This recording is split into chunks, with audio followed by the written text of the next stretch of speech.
ओम नमो भगवते वासुदेवाय।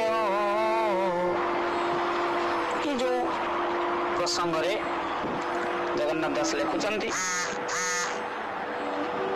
आदि जेते हैं राजन सकल श्रेष्ठ भगवान जार स्मरणे पाप मान विशेषे हुवंती खंडन उत्तम श्लोक कथा सार जे प्राणी करंती आचार।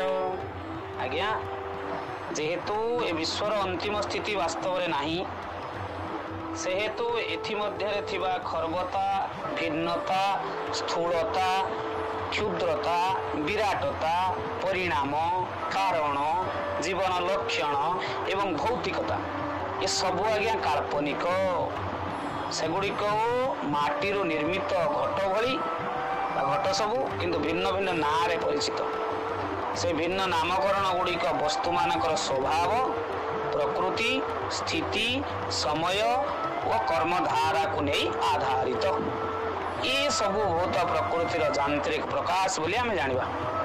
भौतिक जगतर अस्थायी प्रकाश व विभिन्नता हेउछि विभिन्न अवस्थार भूत प्रकृतिर सृष्टि। प्रकृति क्रियमाणानि गुणै कर्माणि सर्वसा हम गीतारे पढ़ुछु। भूत प्रकृतिर क्रिया प्रतिक्रिया को बेले बेले वैज्ञानिक उद्भावन रूपे ग्रहण करा जाए। सेतिपई आम्भे माने से सबू उद्भावन पई बाहबा नेबाकू भगवान का अस्तित्व को अस्वीकार करने को इच्छा करुछु। तेणु श्रीमद् भगवत गीता रे सुंदर भाव में कही तृतीय अध्याय जो कर्मयोग सुंदर भाव में कहुई प्रकृति क्रियमाणानि गुणैकर्माणि सर्वश अहंकार विमूढ़ात्मा कर्ताहम इति मन्यते।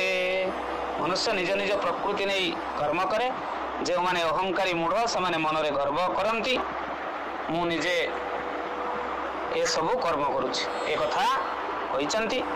तेणु ईश्वर परम कृष्ण सचिदानंद विग्रह अनादिरादिर गोविंद सर्व कारण कारणम से होचंती सर्व कारण कारण अंतिम कारण। तेणु क्षणिक बाह्य आधार उपर वस्तु विचार करा जाए किंतु प्रकृत पक्षे यह सत्य नुहे। प्रत्येकंकर प्रकृत रक्षाकर्ता और आश्रय स्थल होचंती ब्रह्म राजा परम ब्रह्म नुहंती। तेणु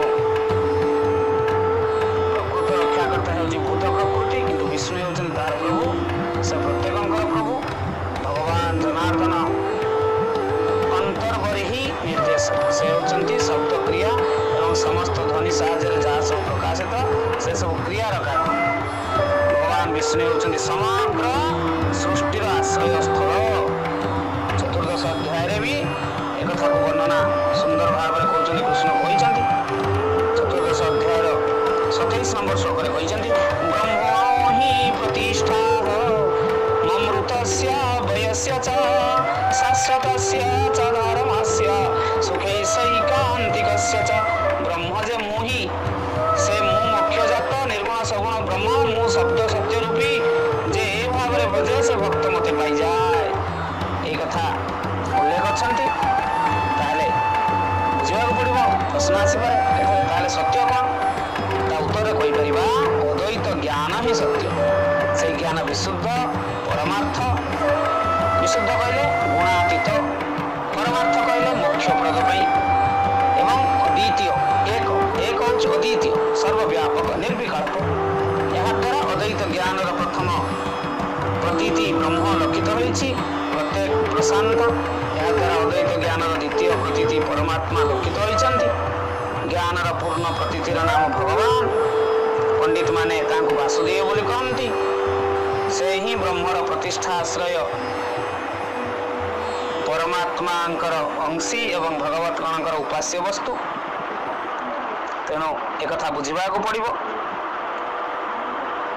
आउ राजा रघुगण को कहते भरत राजा रघुगण महाभागवत गणकर पदरेणुरे अभिषेक व्यतीत ब्रह्मचर्य ग्राहस्थ्य बानपस्थ सन्यास ग्रहण द्वारा भगवत तत्व ज्ञान लाभ हुए नहीं किंबा व्यक्ति कठिन तपस्या करी अर्थात शीत दिने जल मग्न रही किंबा ग्रीष्म दिने अग्नि मध्य रही कठिन रौद्र तापर पड़ी तपस्या करी भगवत तत्व ज्ञान लाभ करि परिबो नाही। केवल एक महाभागवत कृपारू ये तत्व ज्ञान लाभ होता है। आमे माने जेते चेष्टा कले भी किछि पारिबानी। आम मानक उपरे महाभागवत कृपा अच्छी बोली आमे संध्यारे आलोचना करूछु आमे जो माने सुनुछु आम उपरे गोटे कृपा अच्छी एटा भाबिबा पड़िबो। दिव्य ज्ञानानंद केवल एक शुद्ध भक्त कृपारू ही लब्ध हुए। वेदेश दुर्लभम अदुर्लभम आत्मभक्त केवल वेद विधि मानी कहीं परमार्थिक जीवन में सिद्धि लाभ करें नहीं। व्यक्ति को एक शुद्ध भक्त आश्रय करने को अन्याभिलाषिता शून्यं ज्ञानं कर्माद्यनावृतम।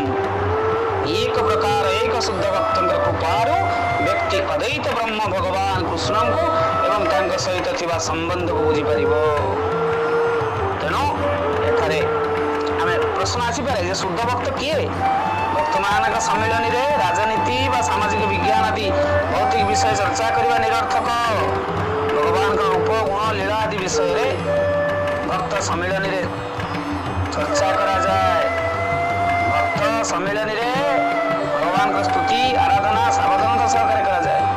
बारंबार श्रद्धार सहित शुणिबार द्वारा सत्संग करने द्वारा जड़े भगवान का ब्रह्मज्योति लीन होगा को पसंद न करी वसुदेव को सेवा नियुक्त होगा इच्छा करे तेणु सेवा करवा ताहा तो बासिब ना सेवा को ओलटाइले।